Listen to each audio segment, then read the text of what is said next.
depressions in history. Once again outraged, Congressman Louis McFadden, a longtime opponent of the banking cartels, began bringing impeachment proceedings against the Federal Reserve Board, saying of the crash and depression, "It was a carefully contrived occurrence. International bankers sought to bring about a condition of despair so that they might emerge the rulers of us all."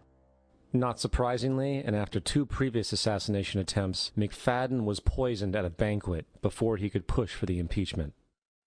Now, having reduced the society to squalor, the Federal Reserve bankers decided that the gold standard should be removed. In order to do this, they needed to acquire the remaining gold in the system. So, under the pretense of helping to end the Depression, came the 1933 gold seizure. Under the threat of imprisonment for 10 years, everyone in America was required to turn in all gold bullion to the Treasury, essentially robbing the public of what little wealth they had left. And at the end of 1933, the gold standard was abolished. If you look at a dollar bill from before 1933, it says it is redeemable in gold. If you look at a dollar bill today, it says it is legal tender, which means it is backed by absolutely nothing. It is worthless paper. The only thing that gives our money value is how much of it is in circulation.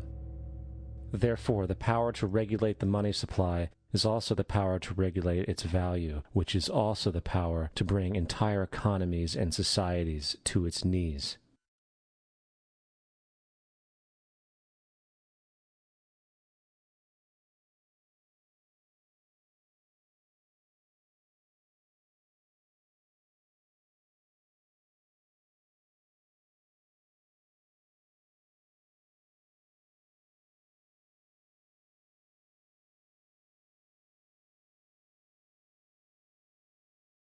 They create money out of nothing. What a scam. They have so much money, they don't care about money. All they care about is power. All they care about is being able to control the political situation so it goes their way. After a man has far more money than he possibly can spend for pleasures, what is left to excite him? For those with a ruling class mentality, the answer is power, raw power over other human beings. Money can buy such power only to a point. Beyond that, politics is the sport, and world politics is the ultimate game.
On the outskirts of the national capital today, black limousines with darkened windows converged on a hotel where private security guards imposed ironclad control.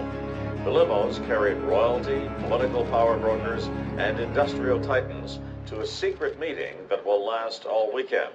It's known as the Bilderberg Group. Could their objective be world domination? If you haven't heard of the Bilderbergers, it's for one reason only. They haven't wanted you to. At their annual closed-door meetings, no outsiders are allowed even close to the building. Here are gathered the most powerful individuals of the Western world, united regularly at club meetings. Yet nothing is reported by the New York Times, the Washington Post, or the LA Times. What really fascinates me is the complete blackout in the American press. For more than 20 years, I've gone down to the press club every day. I check the wires in their library. mingle with other paper boys, and I asked them the question many times, why, when if 120 film stars or 120 NFL football players met behind locked and guarded doors at a remote location for 3 days, you'd try very hard to penetrate and find out what those movie stars or football players are doing. Well, I had no curiosity at all when 120 of the world's most powerful financial leaders and political leaders meet for 3 days in a remote location behind armed guards in a complete blackout. Well, I had no curiosity. The people who call conspiracy theorists are not the conspiracy theorists themselves. We're talking about facts here. The Bilderberg Group does exist.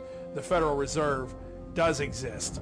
The people who are members of the Bilderberg Group are also the people who do control the Federal Reserve. These are all facts. In 1954, the elite of the planet met in secret at the Bilderberg Hotel in Oosterbeek, Holland. The Bilderberg Group would later admit that their mission was the formation of the EU. Once the EU was established, under the guise of trade deals, a North American Union and Asian Union would be formed.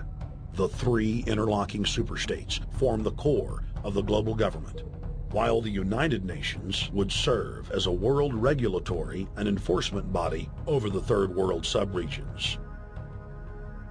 The Bilderberg Group consists of the heads of all of the managing roundtable groups that steer individual countries. Picture the elite power structure of the world as a giant pyramid, with only the elite of the elite at the tip-top of the capstone.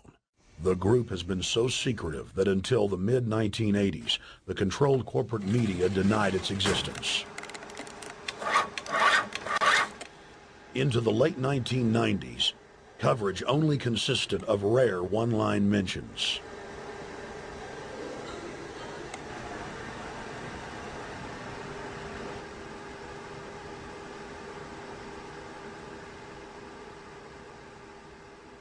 With the rise of the alternative media, their stranglehold on information has begun to slip.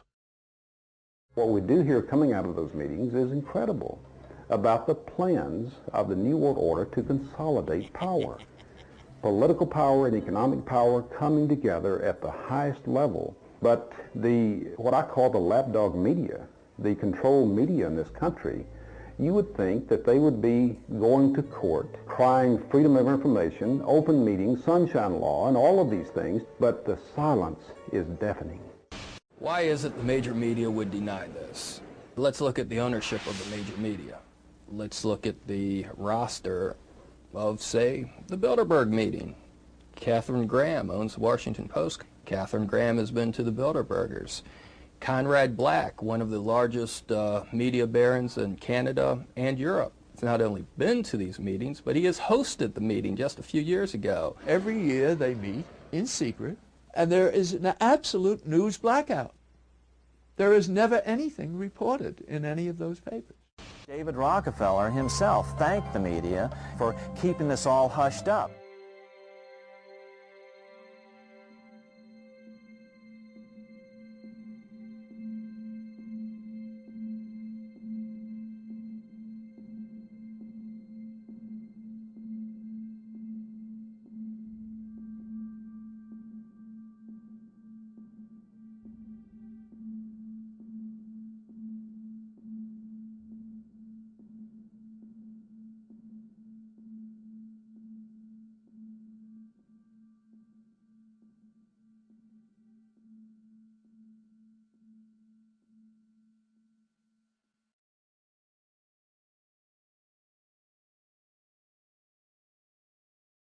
First heard about Bilderberg in 1975, and I said, I don't believe it. That's not possible. Who in hell's Bilderberg? I spent 20 happy years with metropolitan newspapers. All the wires are clicking at my ear. That could not happen without me knowing about it. And the thing that first impressed me most was columns in 1957 by the late, great Westbrook Pegler, widely syndicated columnist. He wrote 2 lengthy columns about how approximately 100